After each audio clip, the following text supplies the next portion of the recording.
గేట్లు మూసేస్తేనే సమస్య పరిష్కారం అవుతుందని కాదు. ఆ సైడు ఈ సైడు దాని మీద ఆ బ్రీచ్ ఉంది. ముందు ఆ బ్రీచ్ క్లోజ్ కావాలి. అది వైఎస్ఆర్ కాంగ్రెస్ పార్టీలో ఆ బ్రీచ్ పడింది. ఇప్పుడు కూడా బుకాయిస్తున్నారు. బుకాయింపులొద్దు.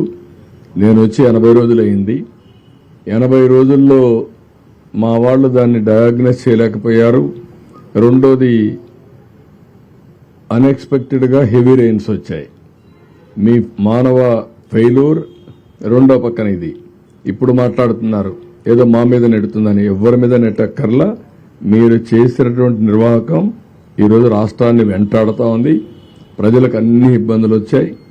ఇది ఒకటే కాదు, అడుగడుగున అడ్మినిస్ట్రేషన్ మొత్తం ఫెయిల్ అయింది.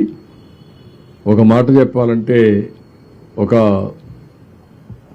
వెంటిలేటర్ పైన పెట్టే పరిస్థితికి వచ్చారు ఈ రాష్ట్రాన్ని. అందుకని ఒక పక్క ఆర్థిక ఇబ్బందులు, ఒక పక్క అడ్మినిస్ట్రేషన్ డిఫంక్ట్ కావడం, డిపార్ట్మెంట్స్ అన్ని పనిచేయకుండా పోవడం, ఇంకొక పక్క తప్పుడు పనులు చేయడం, ఇంకొక పక్కన మీరు చూస్తే ఎక్కడికక్కడ బురజల్లే కార్యక్రమం చేయడం, ఇలాంటివన్నీ చేసే పరిస్థితికి వస్తున్నారు. ఇవన్నీ ఎక్కడ క్షమించే పరిస్థితి ఉండదు. ప్రజల్లో కూడా చైతన్యం తీసుకొస్తాం.